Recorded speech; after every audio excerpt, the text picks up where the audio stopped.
This episode of the Chris Johnston Show is brought to you by Sports Interaction Sportsbook and Casino, focusing on the teams, players, and games that actually matter to you.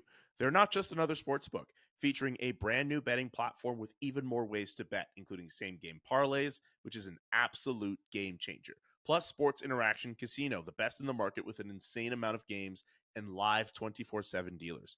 So why bet with those American companies who don't understand your city? Sports Interaction, your homegrown sportsbook. Bet local. Download the app or go to sportsinteraction.com/SDPN. 19 plus. Please play responsibly. DJ, we spoke on this podcast about how weird it was for the NHL to put out this ban on Pride Tape. And there are other specialty causes that were in danger as well. But Pride Tape on hockey sticks, that seems to be the big topic. And we've since seen a reversal. We saw Travis Dermott defy the ban. And when it got to a point where the league was just in this corner where they couldn't decide between punishing him or not, they decided, all right, we're not dealing with this anymore. I loved your conversation with Travis Dermott of the Arizona Coyotes earlier this week. You spoke to him for The Athletic. Could you tell us about that interview? Could you tell us about your conversation with him, why he ultimately decided to do what he did, and ultimately decided not to push further on what he was doing? Well, it's interesting. I can tell you the NHL, I don't believe ever really considered punishing Travis Dermott. My sense from conversations I had with those in the league office is they understood where he was coming from. I think he had a stronger leg to stand on in this case. I mean, look, for a lot of reasons, we've been open that we didn't think this ban would ever been in place to begin with, but this is a cause Travis Dermott himself has supported going back many years. He had Pride Tape on the shaft of his stick. When he was in the American Hockey League with the Marlies. And so, and continued, through his time with the Maple Leafs, the Canucks, and then ultimately chose to put it on his stick last Saturday in the game against Anaheim. I think for Dermott himself, what he told me is that he has someone very close to him that told him that they are gay and they remain closeted to this day. But, when that happened, clearly it struck a chord with them. That's partly, I think, what really compelled him to show the support he has for the LGBTQ community over years. And ultimately, I think this was a really important matter to him. And so he didn't tell anybody. He went to the rink. It was an afternoon game on Saturday. The reason it didn't come until the fifth game of the Coyote season is because he didn't actually have any Pride Tape. He had misplaced what he used to have in a move in the offseason from Vancouver. And so he ordered his Pride Tape. It arrived in time for that game. He said it wasn't long before the game. He just put it on the shaft of his stick the way he'd done in the past. Didn't tell any, the equipment managers, his teammates, didn't prepare the PR staff or the GM, the coach. Said he played the game. Nobody commented on anything. And then, of course, we all saw it in some of the pictures that started to circulate on social media at that point in time. And by the time that game was over, his phone exploded. And so, I think it was a pretty anxious weekend for Travis after that. Just not knowing. I mean, let's underline this here. This is a player on a two-way contract. This is a player that, doesn't have a firm standing in the league. He's played, a number of years in the NHL, but he only played 11 games last season because he had some significant concussion issues and issues pertaining to the symptoms he had after those concussions. And so, he's trying to reestablish himself in the league and didn't need to do something like this. If it was someone with a little bit more security, whether that's financial security or a grip on a roster spot, I think it would be one thing. But the fact that it was someone who had a lot to lose, was pretty strong. And so, where that got us to ultimately is I think everyone started looking at this and it's just like the evidence is overwhelming. I mean, he was the tipping point. Like the league put this rule in place essentially in June, but it clarified its position just before this season started. And, from that point in time, there was a lot of heat on the league, but they weren't going to change. They weren't going to reverse course until Dermott ultimately, put them in a situation where I think they recognized they had to do something. By doing nothing, if they just let it pass and didn't do anything, which I don't think they ever really wanted to, it just led to the point where now that rule has been rescinded. It's completely voluntary. It's actually kind of funny how it's worked out, Julian. In the past, when players wore Pride Tape, it was largely sort of unofficially just done in warm-up. The rule that's now in place, or because this rule has been rescinded, players are allowed to show support for their causes in games too. It's not just practices or warm-ups. I mean, there's no there's no limitations here. So, conceivably, and I don't know if anyone will do it, but we might start seeing more and more players use pride tape even in games, which really wasn't done too often in the past. I know there was a few one-offs, Jonathan Huberdeau and maybe a couple other players, but it wasn't a typical common practice that might become more typical or common.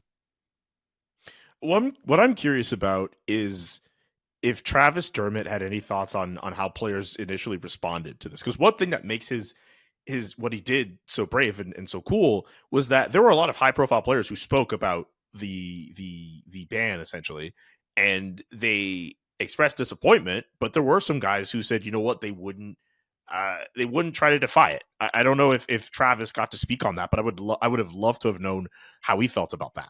Well, he said he was emotional when the news first came out about the NHL and what was being done. He felt like his voice was being taken away to a degree, and clearly wrestled with the decision to get to the point where he ultimately did what he did. This is a player that I don't think in any way was looking for attention, if you know what I mean. Like, it's a difficult spot to be in. He clearly takes pride in supporting the LGBTQ community. He said that since he's become more of an advocate in recent years, he's ended up having a lot of heart-to-heart conversations with people. I mean, being known as someone who is supportive the way he is, has basically opened the door where he's had more insight into what members of that community deal with. And he said, basically, if you don't see an issue, it's easy to ignore it. Essentially, that he's met a lot of people, he said, that are either uncomfortable in their bodies or made to be uncomfortable because of who they're interested in or who they're not interested in, depending on how you want to look at that, and that he feels it's important for those people to see him supporting them. And, he said to me too, I don't think this quote made my story, but he said, I've had time to think about this. He's like, so I was born as a man who likes women, but it could have easily been any other way, basically that this is, he just thinks it's crazy the way this has all gone.